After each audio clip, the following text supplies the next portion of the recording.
prayer? Sure. Dear Heavenly Father, dear God, we thank you for this day and your many blessings. Dear God, we thank you for allowing us this time to come into your house and look at a portion of your word. Dear God, we thank you for Nick. We ask that you lift him up. Dear God, you be in him fully. We ask all these things in your name. Amen. Amen. All right. So yes, we're going to be still doing eschatology.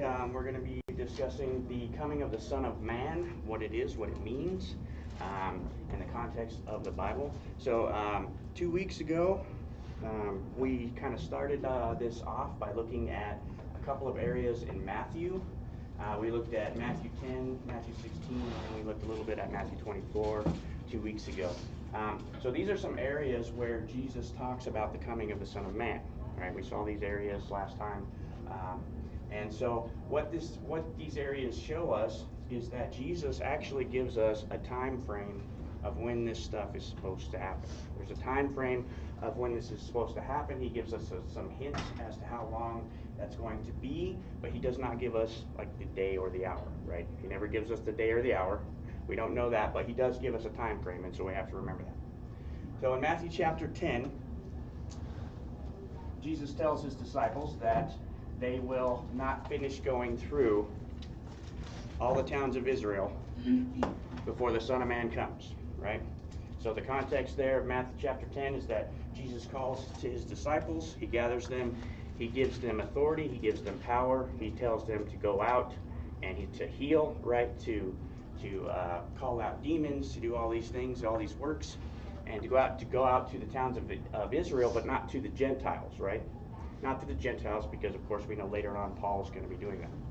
So he tells them to go out to all the towns of Israel, and he tells them that they're not going to finish going through the towns of Israel before the Son of Man comes. So we have a time frame reference there of the fact that the Son of Man is going to come before they can finish going through all the towns of Israel. So then we have another one in Matthew 16 that we looked at, another time frame reference. Jesus tells his disciples that some of them will not taste death before they see the Son of Man coming into his kingdom. Right? Some of them will not taste death before the Son of Man comes into his kingdom. It's another time frame reference, which is fairly short time period, right? Fairly short time period. It doesn't take them that long to go through all the towns of Israel. And he's saying basically before all of you die, the Son of Man is going to come into his kingdom. Then in Matthew 24, we see a lot of things, and we're going to be looking a lot at Matthew 24 today. So you can kind of just put a bookmark in that chapter because we're going to be looking at it quite extensively. But in Matthew 24, there's a reference that we see that gives us kind of a key as to the time frame as well, and that is Jesus says that the gospel of the kingdom will be proclaimed throughout the whole world, and then the end will come. And so we see that in Matthew 24. So we see a lot of time frame references. So it's important for us to remember that. It's important for us to remember that because when we are dealing with unbelievers, if we're having conversations with unbelievers or people who say that they're unbelievers or atheists, it's important that we represent Christ properly. Right? We have to represent Christ biblically, and we have to represent him accurately. And that's important because we do not want to show Christ or present Christ as a possible false prophet, because Christ is not a false prophet. And so the thing is that unbelievers, they can see these texts just as well as we can. They can read them just like we can, right? And I know a lot of atheists, people who claim to be unbelievers, who say that they're unbelievers because they recognize that Jesus said that these things were supposed to happen in the lifetimes of the apostles. They're supposed to happen in the lifetime of the disciples, and since Christians today are saying it didn't happen, then Jesus must be a false prophet. So it's important that we represent Christ properly and biblically. We have to know that Jesus does say these things, right? We have to understand what the coming of the Son of Man is. in order to present it properly. So that's very important. That's some of the reason why eschatology is important. Is how we present Christ to other people, right? So we want to make sure we're doing that correctly. So we see that the coming of the Son of Man, it does have a time frame, and that time frame is limited essentially to the lifetime of the disciples. And so in order to understand what the coming of the Son of Man is, we see the prophecy of the coming of the Son of Man in Daniel chapter 7. Right? A long time before Prophecy of the coming of the Son of Man is in Daniel chapter 7. And what we see in Daniel chapter 7 is that the coming of the Son of Man is coming to the Ancient of Days. That's the coming. The coming of the Son of Man is the coming to the Ancient of Days, and he's being given a kingdom. That is the prophecy of the coming of the Son of Man. So what we see here is that this is a spiritual event taking place in heaven. The coming of the Son of Man is coming to the Ancient of Days. He's being presented before him, right? The books are open, he's being presented before him, and he's receiving a kingdom. That's what the coming of the Son of Man is, and it is something that takes place in heaven. It is a spiritual event. The coming of the Son of Man is not the coming of Christ to the earth. Okay, it's not the final judgment. It's the coming to the Ancient of Days. That's what Daniel says it is. And if you notice, every single time Jesus references the coming of the Son of Man, not once does he say it's a coming to earth. Right? Not once does he say that. This is kind of an assumption by modern Christianity, and it's actually only existed for about 200 years. Right? It's a relatively new idea. And we're going to kind of cover a lot of stuff today, so I'm going to try not to go too fast. But what we have to remember is that according to Daniel chapter 7, the coming of the Son of Man is something that takes place in heaven. It's a spiritual event. Not once does it mention Christ coming to the earth physically or anything like that. That's not what the coming of the Son of Man is. As long as we properly understand what that is, then these verses start to make sense. Right? They start to make sense when we learn that the coming of the Son of Man is supposed to happen within the lifetimes of the disciples. Now it starts to fit together, right? When we start to say, well, this didn't happen, then we throw a lot of confusion on all these verses to people, right? This becomes really confusing. Now you have to say, well, that doesn't mean what it says, right? I hear that a lot. That doesn't mean what it says, right? That throws a lot of confusion to people. And that really makes the Bible a really confusing book when we do that. So, once we understand this, these things make a lot of sense. They make a lot of sense. So we have to remember that. So that's kind of what we covered 2 weeks ago. I wasn't here last week because I had the COVID. So today what we're going to do is we're going to be looking at the Synoptic Gospels. Does anybody know what that means? The Synoptic Gospels. Okay, the Synoptic Gospels are Matthew, Mark, and Luke. Matthew, Mark, and Luke. And what it means is that Matthew, Mark, and Luke have some of almost the exact same accounts of a lot of the things that happen. Their stories are almost identical on some of those things. That's why they're called the Synoptic. So what you do is when you have 3 eyewitness views of something, of an event, you put those eyewitness views in parallel accounts and you look them over, right? You look at some of the things that are the same and you look at some of the differences, because some of the differences are often just areas where one witness kind of spends more focus. They have a little more detailed account in this area, or this witness has maybe a more detailed account of that took place, but essentially the stories are the same. So when we look at the Olivet Discourse, or the prophecy in the Olivet Discourse, which is the prophecy of the coming of the Son of Man that Jesus talks about, when we look at that, we want to look at all Synoptic Gospels and their accounts of that same thing.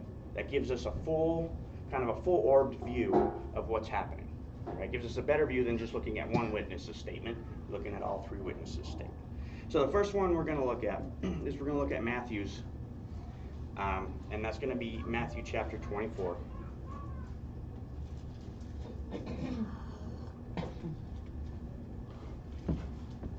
want to start in verse 1 here. Now, before I start in verse 1, remember from chapter 23, Jesus was in the temple and he gave the 7 loaves to the scribes and Pharisees, telling them that there's going to be judgment upon them. Right? That's what happened in Matthew chapter 23. Jesus was in the temple. At the very beginning of Matthew chapter 24, we see Jesus leaves the temple.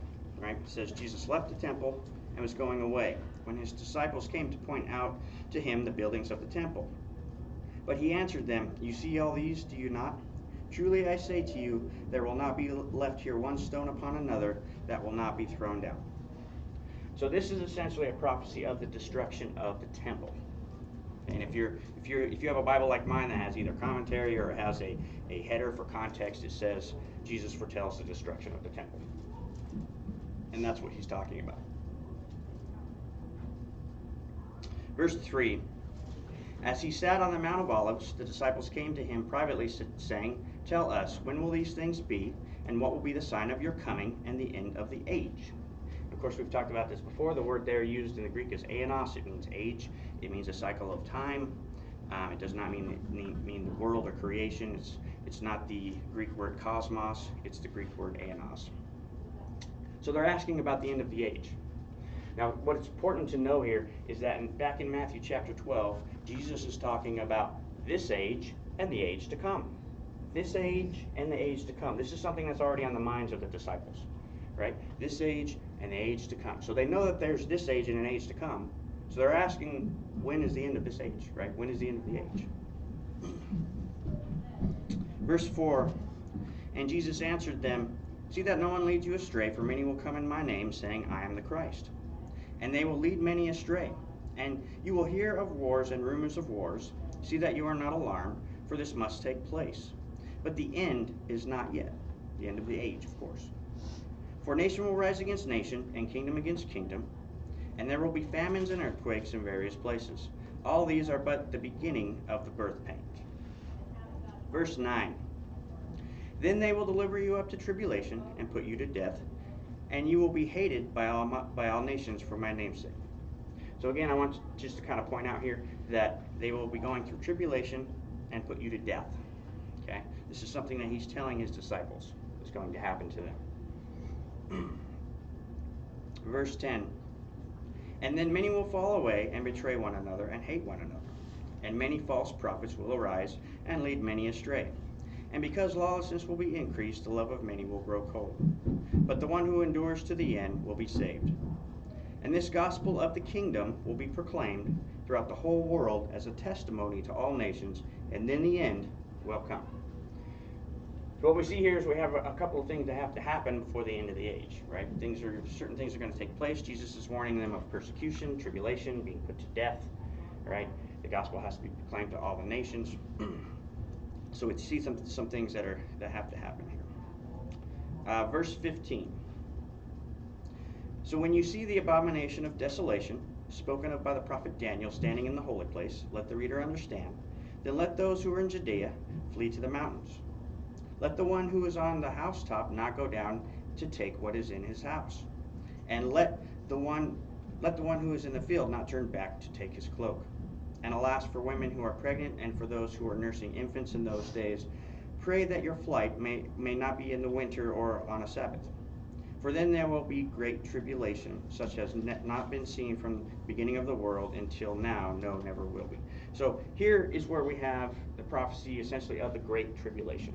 Right? The idea of the great tribulation, this is where we find it, is in Matthew 24.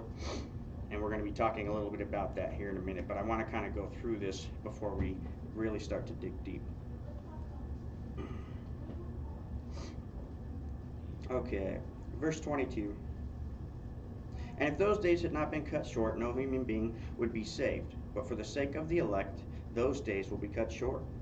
Then if anyone says to you, 'Look, here is the Christ,' or 'There he is,' do not believe it. For false Christs and false prophets will arise and perform great signs and wonders, so as to lead astray, if possible, even the elect. See, I have told you beforehand. So if they say to you, 'Look, he is in the wilderness,' do not go out. If they say, 'Look, he is in the inner rooms,' do not believe it. For as the lightning comes from the east and shines as far as the west, so will be the coming of the Son of Man. Wherever the corpse is, there the vultures will gather." Okay. So that's quite a bit of information. So what we're going to do now is we're going to contrast that. We're going to contrast that with Mark's account of the same thing. And we're going to look at Mark chapter 13.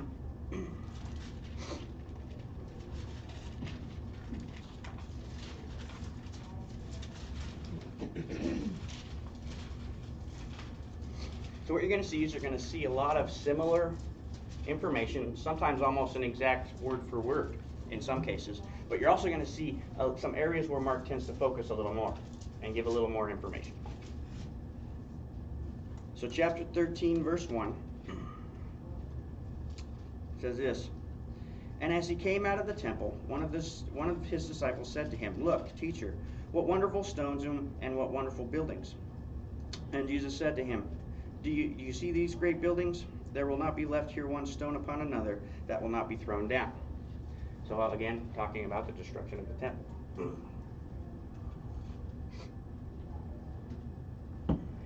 Verse 3. "And as he sat on the Mount of Olives opposite the temple, Peter and James and John and Andrew asked him privately, 'Tell us, when will these things be, and what will be the sign when all these things are about to be accomplished?' And Jesus began to say to them, 'See that no one leads you astray. Many will come in my name, saying, I am he, and they will lead many astray. And when you hear of wars and rumors of wars, do not be alarmed. This must take place, but the end is not yet. For nation will rise against nation, and kingdom against kingdom. There will be earthquakes in various places. There will be famines. These are but the beginning of the birth pains.'" So we see a little more information here from Mark. He tells us exactly which disciples, are asking Jesus. But most of this is pretty much the same. Verse 9, "But be on your guard, for they will deliver you over to councils, and you will be beaten in synagogues, and you will stand before governors and kings for my sake, to bear witness before them." So Mark gives a little more information on some of the tribulation and things that they're going to be going through. "To bear witness before them. And the gospel must first be proclaimed to all nations. And when they bring you to trial and deliver you over, do not be anxious beforehand what you are to say, but say whatever is given you in that hour. For it is not you who speak, but the Holy Spirit. And brother will deliver brother over to death, and the father his child, and children will rise against parents and have them put to death. And you will be hated by all for my name's sake. But the one who endures to the end will be saved." Verse 14. "But when you see the abomination of desolation standing where he ought not to be," let the reader understand, "then let those who are in Judea flee to the mountains.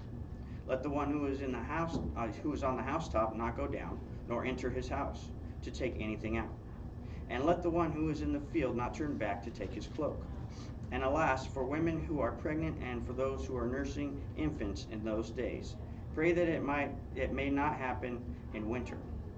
For in those days there will be such tribulation as has not been from the beginning of creation that God created until now, and never will be.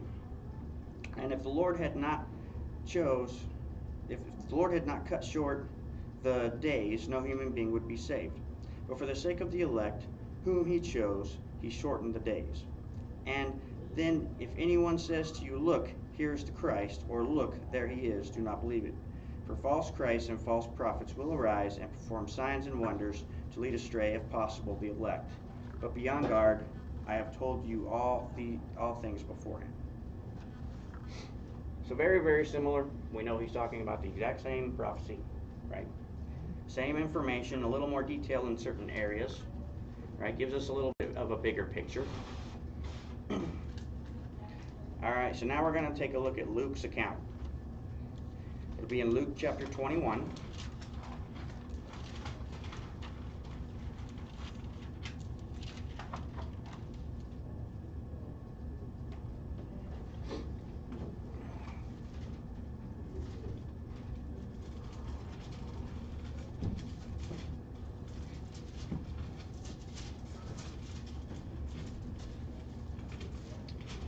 All right. Luke chapter 21, and we're going to start in verse 5. It says, And while some were speaking of the temple, how it was adorned with noble stones and offerings, he said, "As for these things that you see, the days will come when there will not be left here one stone upon another that will not be thrown down." And they asked him, "Teacher, when will these things be? And what will be the sign when these things are about to take place?" And he said, "See that you are not led astray, for many will come in my name, saying, 'I am he.' And the time is at hand. Do not go after them. And when you hear of wars and tumults, do not be terrified, for these things must first take place, but the end will not be at once." Verse 10. Then he said to them, "Nation will rise against nation, and kingdom against kingdom. There will be great earthquakes in various places, famines and pestilence, and there will be terrors and great signs from heaven. But before all this, they will lay their hands on you and persecute you, delivering you up to the synagogues and prisons, and you will be brought before kings and governors for my name's sake. This will be your opportunity to bear witness. Settle it therefore in your minds, not to meditate beforehand how to answer. For I will give you a mouth and wisdom which none of your adversaries will be able to withstand or contradict. You will be delivered up even by parents and brothers and relatives and friends, and some of you they will put to death. You will be hated by all for my name's sake, but not a hair of your head will perish. By your endurance you will gain your lives." Verse 20. "But when you see Jerusalem surrounded by armies, then know that its desolation has come near. Then let those who are in Judea flee to the mountains, and let those who are inside the city depart, and let not those who are out in the country enter it. For these are the days of vengeance, to fulfill all that is written. Alas, for women who are pregnant and for those who are nursing infants in those days. For there will be great distress upon the earth, and wrath against this people. They will fall by the edge of the sword, and be led captive among all nations. And Jerusalem will be trampled underfoot by the Gentiles, until the times of the Gentiles are fulfilled." We see a lot more information there, right? Right? Luke says that when they see Jerusalem surrounded by armies, right?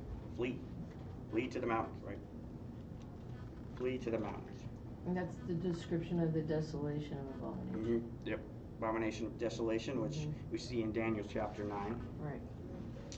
All right, so those are the parallel accounts of the same prophecy. We're getting, each a little bit different, but you can tell they're all talking about the same thing. We're getting a little more information from each one of them.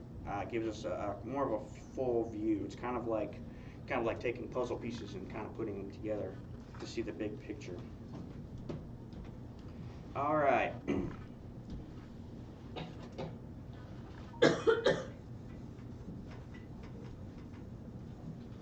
So one of the big things that we see throughout all of these accounts is warnings of persecution, right? We see a lot of warnings of persecution. We see tribulation or great tribulation, right? We see that they're also told to flee when they see these things, right? They're told to flee. So one of the things I want to point out, we're going to be looking at a couple of things, but one of the big things I want to point out is this is the prophecy of the Great Tribulation. And what is Jesus telling them to do when they see these things? To run. Right. To flee. Notice that this completely refutes the idea of a pre-tribulation rapture. If the Christians were going to be pulled off the earth before the Great Tribulation was going to happen, why would he tell them to flee? Why would he tell them that they need to run when they see these things? Right? So the thing is biblically speaking, the idea of a pre-tribulation rapture is not biblical at all. It's not biblical. Because we have Jesus in all three witness statements telling them to run when they see these things. Why wouldn't Jesus just say, "Hey guys, don't worry about it. We're going to be pulling you off the earth before any of this happens"? That's not what he says. You're going to be experiencing persecution. You're going to be experiencing tribulation. They're going to lay their hands on you. Some of you they're going to put to death. Right? So this idea of a pre-tribulation rapture is not a biblical one. And so I just wanted to And point is- that out. And is he speaking of just his disciples back then? Talking about the disciples back then, the Christians back then. Right. Because remember, he's talking about the destruction of the temple Right, and the destruction right, of right. Jerusalem. But I just want to point out that this is also the same prophecy where we get the idea of the Great Tribulation. Right. It's the same exact one.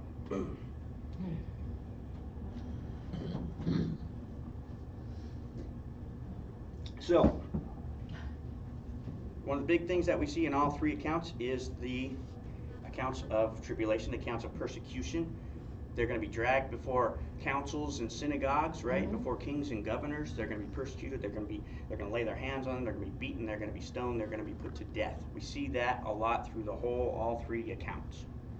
Okay. And it happened. The interesting thing about that is that we see the fulfillment of that pretty much in the entire book of Acts. Right. The entire book of Acts is almost like a fulfillment of a lot of this prophecy. And I'm just going to give you some examples. I'm not going to use a lot of examples because Justin is still going through the book of Acts right now. But I'm going to give you some examples. So, Acts chapter 4. Acts 4, we see Peter and John arrested. They're put before the council, and they're charged not to teach. Right? They're dragged before the councils, and they're charged not to teach. Right. Acts chapter 4. Acts chapter 5.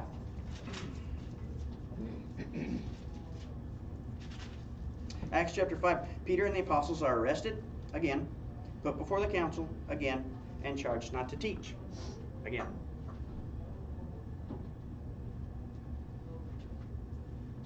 Acts chapter 7. Acts chapter 7. Stephen is arrested. He's put before the council, and he's stoned to death. Stoned to death.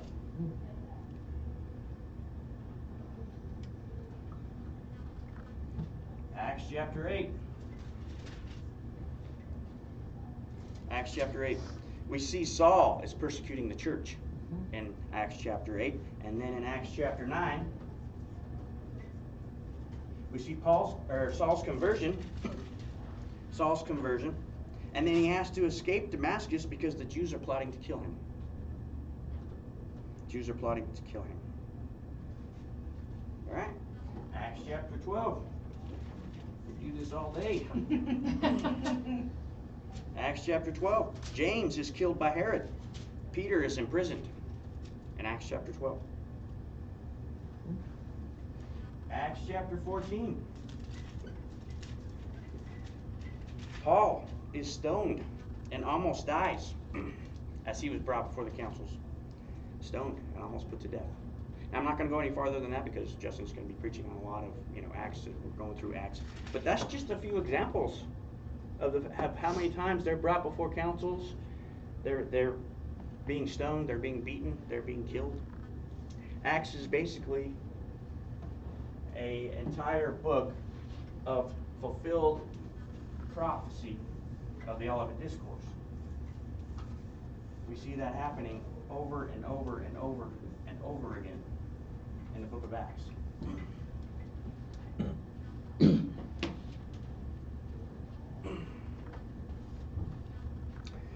Another thing I want to point out too, we have historical documents that are external to the Bible that show that both Peter and Paul were put to death.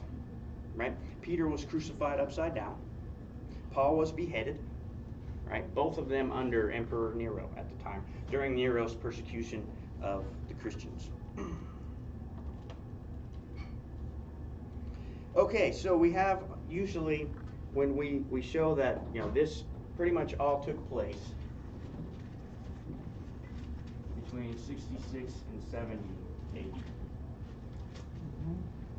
This took place between these years because this is basically the starts of the Jewish wars and the Roman siege of Jerusalem.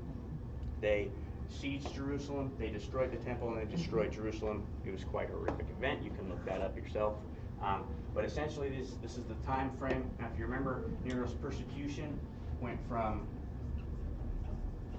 64 to 68. Nero's persecution of the Christians lasted 3.5 years, from 64 to 68. in that time frame. 3.5 years.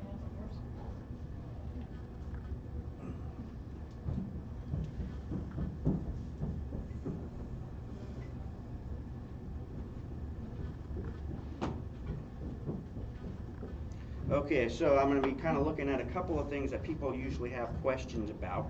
So if you want to turn back to Matthew chapter 24. There's people. Bye. You're here early.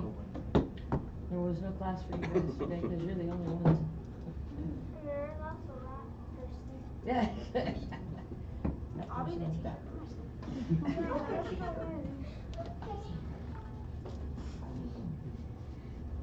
All right. So one of the questions I always get is in Matthew 24, Jesus says in verse 14 that this gospel of the kingdom will be proclaimed throughout the whole world as a testimony to all nations, and then the end will come. Now, the prophecy of the Olivet Discourse happened about around AD 30. Okay? Christ's ministry was around from 30 to 33 AD. Was Christ's ministry, which is when this prophecy was given. In Colossians 1,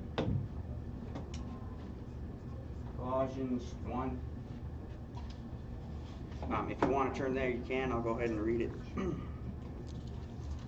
We talked a little bit about this a few weeks ago.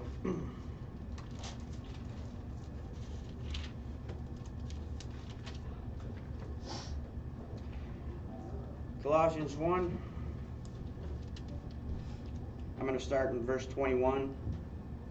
It says this, it says, "And you who once were alienated and hostile in mind, doing evil deeds, he is now reconciled in his body of flesh by his death, in order to present you holy and blameless and above reproach before him. If indeed you continue in the faith, stable and steadfast, not shifting from the hope of the gospel that you heard, which has been proclaimed in all creation under heaven, and of which I, Paul, became a minister." So again, we have past tense. Paul saying that this has already taken place. The gospel's already been proclaimed throughout all the nations. And that's only one spot. There's several spots. I'm going to go over another one real quick. Romans chapter 16. So those of you who were in our Romans study, I don't know if you remember or not, but as we were going through Romans, there were several spots where I stopped and said this has some eschatological significance, but I didn't really dive deep into it at the time. But yes, there's lots of areas where we see this. And I'm just pointing out a couple of areas here. Excuse me.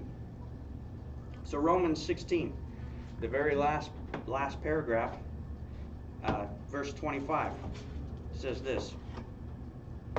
"Now to him who is able to strengthen you according to my gospel and the preaching of Jesus Christ, according to the revelation of the mystery that was kept secret for long ages, but has now been disclosed, and through the prophetic writings has been made known to all nations, according to the command of the eternal God, to bring about the obedience of faith to the only wise God, be glory forevermore through Jesus Christ. Amen." So again, we have two spots here where Paul tells us that has already taken place. Because remember, the prophecy is concerning the nations as they stood at that time. Right? The nations as they stood at that time. And Paul confirms that has already taken place. So, the prophecy was given around this time frame. Okay? Both Colossians, Paul's letters to the Colossians and to the Romans was around AD 61, 62, around that time frame, about 30 years later. So about 30 years later, Paul is confirming that this has already taken place. Already happened. It's been fulfilled.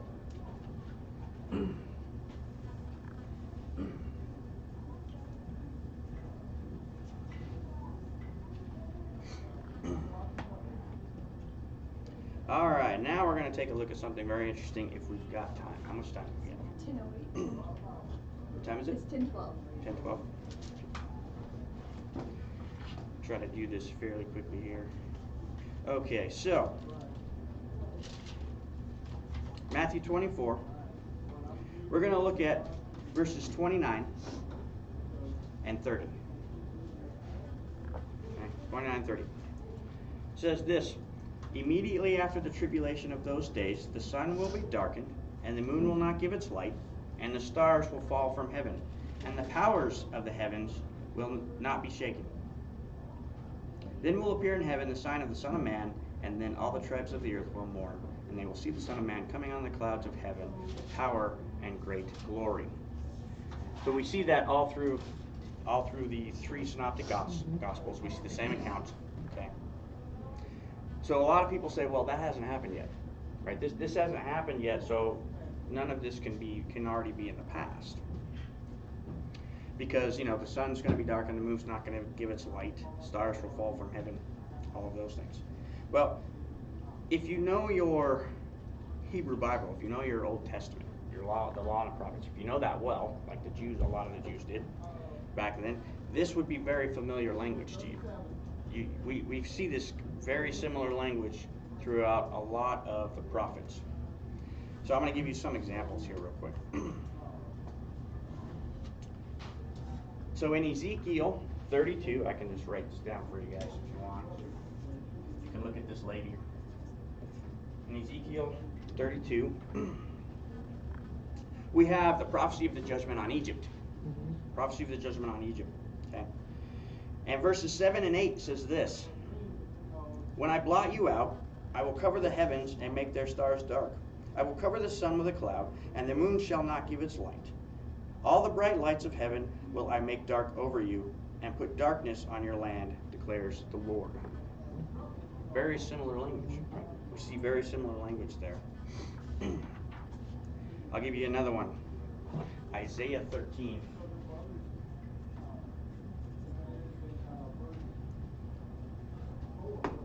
Isaiah 13. This one's the judgment on Babylon.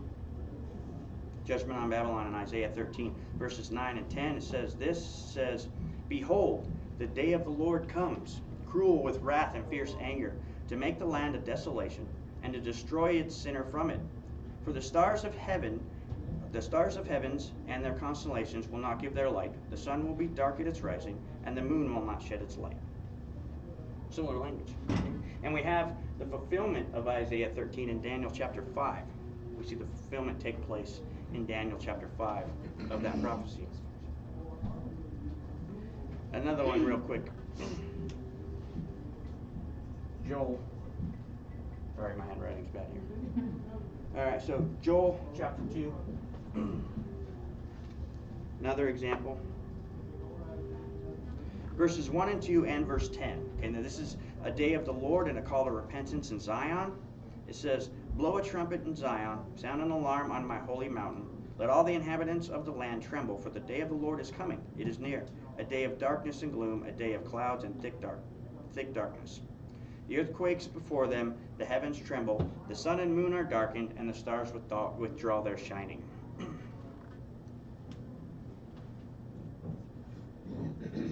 Jeremiah, another one, chapter 4. This one's on the destruction of Jerusalem by the Babylonians and an anguish over Judah's desolation. It says this in verses 27 and 28. It says, the whole land shall be a desolation, yet I will not make a full end. For this the earth shall mourn, and the heavens above be dark. Okay. So, in the years that I was being taught about the rapture and all that tribulation and everything, those very same scriptures were used for future rather And than. several of these already fulfilled. So, how could they use them for future tribulation then? They can't. If they've been fulfilled. So you're saying that all of those apply to the current situation at hand back in that day? What I'm saying is that we have similar language used for judgment on nations. For the dark, yeah. Right. When anytime there's a day of the Lord, there's many days of the Lord in the Old Testament. There's not just one day of the Lord. So There's those many are, days. Those are not applying to all together as one to the future tribulation. No. Those are all separate days They're of the separate Lord. because they're each about different nations and their judgments. Several of which have already been fulfilled. right? And we have evidence like for Isaiah 13, Daniel chapter 5 is where the fulfillment starts in there. So, so you have what's generally referred to as cosmic judgment language. Okay, and it's used often in the Old Testament, and it's the very same thing. You're going to see the sun is darkened, right? The moon's not going to give its light, and the stars are not going to shine, or they're going to fall from heaven, or some sort of thing. You're going to see the very same kind of concept. It's the very same language. So it's essentially, it's basically God turning out the lights on these people when He judges them. But the end times, God's gonna turn the lights out on the whole earth? Well, what this one is for the prophecy of the judgment on Jerusalem was darkness on them. Right, on them. Right. Okay, So that's what this is referring to Okay. when Jesus is using this one. okay. Very same language. So when the disciples heard Him saying this is familiar stuff. Right. This wasn't new to them. Right. They'd seen it before, right? And so that's essentially what Jesus is saying, is that God's going to be shutting the lights off on you. Is basically what He's Instead of, saying. But he's talking to the disciples, right. Right? He's talking to the disciples about the judgment on Jerusalem. not about us. Not about like the whole world or anything like that. Not talking about final judgment. We see that later in Matthew chapter 25. We see Jesus talking about final judgment, but here He's talking about judgment on Jerusalem. So hopefully that makes some sense. We'll probably get into more of that later. Kind of running out of time, but I hope that helps make That's what some everybody's sense. fighting their nails waiting for. Make some sense there. Stay Okay. tuned next week. Yes. Thanks everybody. Thank you. Thanks, Nick.